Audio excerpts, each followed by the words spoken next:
शेख, तो अगर एक एफएमसीजी ब्रांड को इफेक्टिव मार्केटिंग स्ट्रैटेजी बिल्ड करनी है तो एक्चुअली उन्हें क्या करना चाहिए?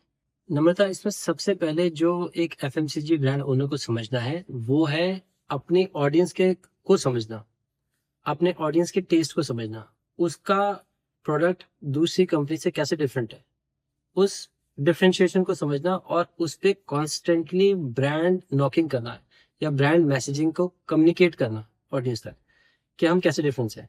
जैसे फॉर एग्जांपल हम एक लास्ट ईयर हम एक एफएमसीजी ब्रांड के साथ बैठे थे। उन्होंने बोला कि हमारा ये फ्लेवर इलायची वाला है और इस पर्टिकुलर प्रोडक्ट सेगमेंट में इलायची का फ्लेवर किसी के पास नहीं है।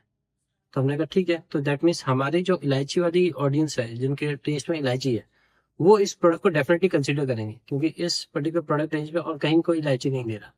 और जिनका टेस्ट इलायची में होता है वो कहते हैं यार इस प्रोडक्ट को लाओ, मैं खाने के साथ ये लूंगा। इसका मतलब ये तो क्लियर है कि ऑडियंस अंडरस्टैंडिंग और क्लैरिटी होना बहुत जरूरी है। बिल्कुल बिल्कुल, जब तक आपको अपने ऑडियंस के बारे में और अपने प्रोडक्ट के डिफरेंशिएशन के बारे में नहीं पता तब तक आप कोई भी एक अच्छा ब्रांड मैसेज नहीं डेवलप कर पाओगे। जब मैसेज नहीं डेवलप होगा तो फिर उसके आप नॉकिंग नहीं कर पाओगे। आप रैंडम बस पोस्ट मतलब कुछ ही बना रहे हो, कुछ ही पोस्ट करोगे जो कि मीनिंगलेस होगा। आप पैसा भी लगाओगे और मीनिंग भी कुछ नहीं आएगा। लेकिन अगर आप कोई मीनिंगफुल चीज बनाते हो जो थोड़ा सा सोच के बनाया हुआ है, जिसमें आपको अपने प्रोडक्ट की, जैसे फॉर एग्जांपल अगर हम एक एग्जांपल लेके चलते हैं, मान लीजिए बिस्किट एक प्रोडक्ट है बट बिस्किट अपने आप में एक जेनरिक प्रोडक्ट है। अब बिस्किट हम बात कर सकते हैं, टीनेजर को डिफरेंट टाइप के बिस्किट्स पसंद आते हैं, एल्डरली एज वालों को डिफरेंट टाइप के बिस्किट पसंद आते हैं, मिडिल एज वालों को डिफरेंट टाइप के बिस्किट पसंद आते हैं, और जो छोटे बच्चे हैं उनको डिफरेंट टाइप के बिस्किट्स पसंद आते हैं। तो अब हमें ये देख के चलना कि उस पर्टिकुलर प्रोडक्ट में डिसीजन मेकर कौन है या कौन लोग उसको लेके क्रेविंग करते हैं। उसके अकॉर्डिंगली अगर आपका वो मैसेज वैसा बना होगा, उस मैसेज में वैसे करेक्टर डले होंगे।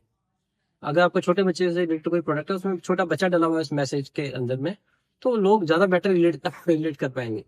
सेम ऐसे ही अगर कोई एल्डरली एज के लिए कोई पर्टिकुलर प्रोडक्ट बना है तो उसका जो फोटो है, जो भी कम्युनिकेशन आप यूज कर रहे हैं या वीडियोस में जो भी बना रहे हैं, उसमें उस पर्टिकुलर एज ग्रुप का पर्सन रिलेट होना चाहिए, ताकि लोग रिलेट कर पाए अपने आप को उस चीज के साथ।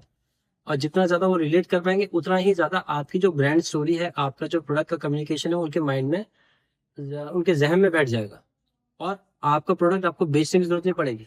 लोग बाय डिफॉल्ट आपका प्रोडक्ट चूज करेंगे या रैक से उठाएंगे।